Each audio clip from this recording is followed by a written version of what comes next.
Okay, I just finished Ridley Scott's and some guy named Noah.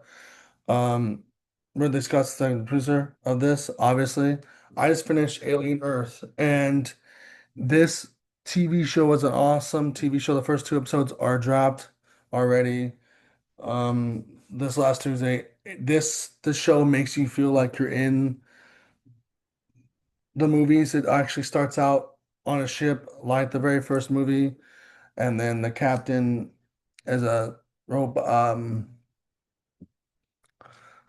cyborg human being. I talk about those things in the very beginning of this, and of course, cyborg or synthetics or synthetics people don't really care about human beings in this universe. Um, so his whole crew dies, and then when they get to Earth, he crashed into a building and he's trying to look for the xenomorph. I'm also trying to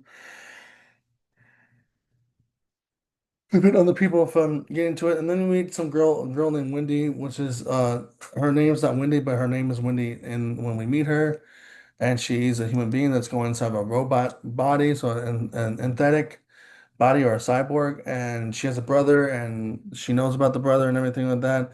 And also, before she goes under to put her brain and her body into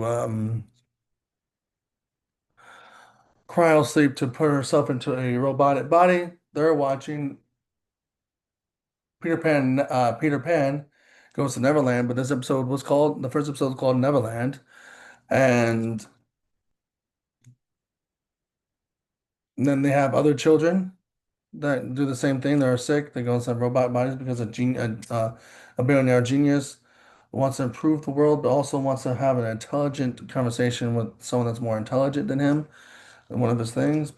And that's pretty much the first episode. Then they crash the spaceship inside a building. The second one's called Mr. October. We learn more about Wendy's brother, um, and how he's working for the military, but also as a medic.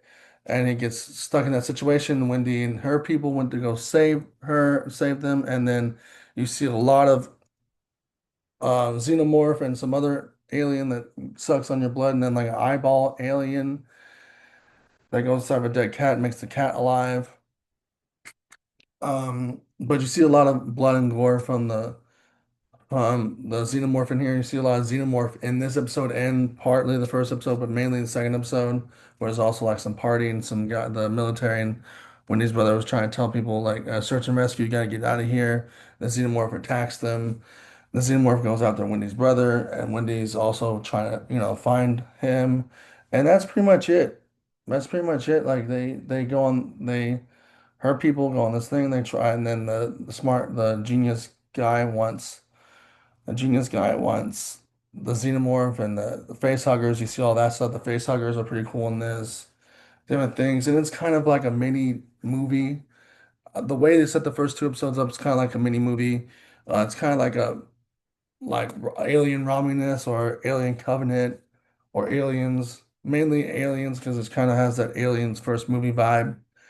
Um, you kind of have that alien movie thing going on, but it's like a mini movie with these two episodes, and it's kind of cool. I liked it. It's an enjoyable thing from FX. I normally don't watch FX stuff, but if it's aliens, I mean, come on, like Predator and Aliens, like I said in the last video that I made from the Turtles, you can't have Predator and Aliens together. You can't have that two universes not to be together. It's like Batman and Robin, right? Or Batman and Superman. You can't have those things not together. But aliens. The other thing I was excited for aliens before this was aliens and the Avengers, but that was a very exciting thing. I didn't know Xenomorph can go inside like Miles Morales' suit and talk to him. Not Xenomorph, but a facehugger can talk to. I meant a facehugger could talk to Miles, but you see Miles Morales, you see a lot of things in that in here, and it just felt very brand new and fresh and something different and unique, and it felt something that us fans haven't seen in a while, in a long, long time in this franchise. And if you've been following along with this franchise for a very long time, you have, I mean, Robin, this was pretty good. We saw something new there, but you guys been we've been stale with some of the stuff, right? And it's kind of cool to see a refresher, to kind of see this like a mini, like a TV series like this, and it's cool. I loved it. I loved it. I mean, who doesn't love aliens? Like, who doesn't love the xenomorphs? Who doesn't love the face huggers? Who doesn't like visiting this world? This world is very interesting and very unique. Same thing with the Predators. Very interesting, unique world.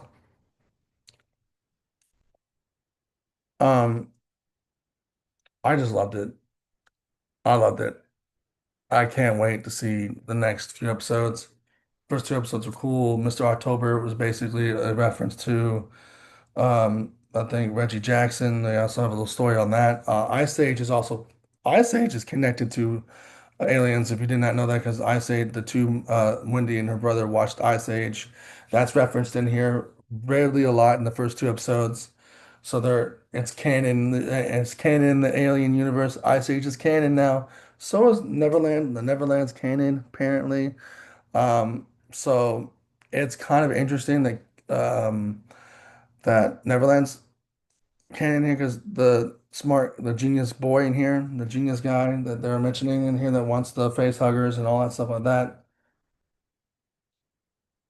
So does the captain of the ship wants the xenomorph, and the xenomorph keeps on killing people. So like, thing is, but the genius kid was reading, he was reading the original Peter Pan story, and the original Peter Pan story is very, very dark. I mean, you do have